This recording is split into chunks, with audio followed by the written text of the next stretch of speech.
कहते हैं लालच एक ऐसा अवगुण है जो इंसान के भीतर तब तक बढ़ता रहता है जब तक कि उसका पतन नहीं कर देता। ऐसी ही एक कहानी मैं आप सभी के साथ साझा करने जा रही हूँ। एक गांव में एक युवक रमेश अपनी पत्नी और बच्चों के साथ रहता था। रमेश बहुत मेहनती और ईमानदार था, लेकिन उसकी जिंदगी संघर्षों से भरी हुई थी। गांव में उसकी एक छोटी सी जमीन थी जिससे वह अपनी जीविका चलाता था। एक बार गांव में भयंकर सूखा पड़ा और उसकी सारी फसल बर्बाद हो गई। रमेश की सारी मेहनत पर पानी फिर गया। रमेश बुरी तरह से टूट चुका था।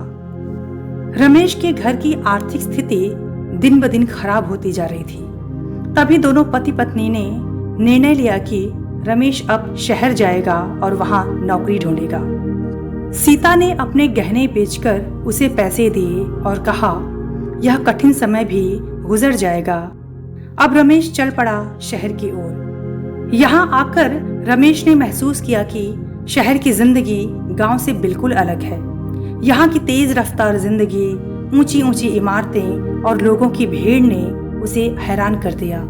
उसे शुरुआत में बहुत कठिनाइयों का सामना करना पड़ा। नए लोग, नई जगह और नए वातावरण में रमेश को खुद को ढालने में वक्त लगा। वह काफी दिनों तक नौकरी ढूंढता रहा, लेकिन निराशा ही हाथ लगी। बड़ी मशक्कत के बाद उसे एक कंपनी में छोटी सी नौकरी मिली। रमेश ने पूरी ईमानदारी और मेहनत के साथ काम करना शुरू किया। उसने कंपनी के प्रति अपनी जिम्मेदारियों को समझा और उसे बखूबी निभाया भी।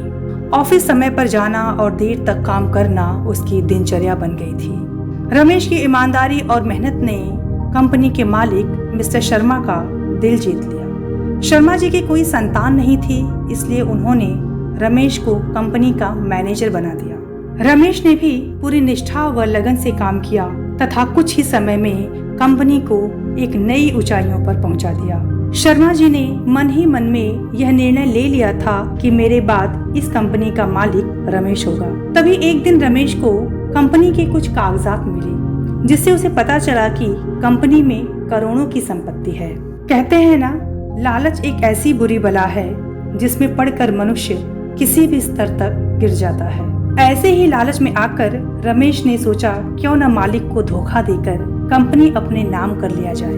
उसने एक योजना बनाई और मालिक के दस्तावेजों में कुछ हेर फेर करने की कोशिश की, लेकिन समय रहते ही उसकी योजना का खुलासा हो गया और मालिक ने उसे नौकरी से निकाल दिया। रमेश की लालच और बेईमानी ने एक बार फिर उसे सड़क पर लाकर खड़ा कर दिया। रमेश फूट फूट कर रोने लगा, अपने आप को कोसने लगा कि क्यों मैंने ऐसा काम किया। जिंदगी भर मैंने ईमानदारी निभाई, लेकिन एक गलती ने मेरा सब कुछ बर्बाद कर दिया। दोस्तों, हम भी जीवन में हमेशा सतर्क रहते हैं, लेकिन हमारी एक गलती हमारे जीवन का नक्शा बदल कर रख देती है। इसलिए जीवन में हमेशा सतर्क रहिए, सोच समझ कर निर्णय लीजिए और अपने अंदर के रावण को अपने विचारों व भावनाओं पर हावी मत होने दीजिए।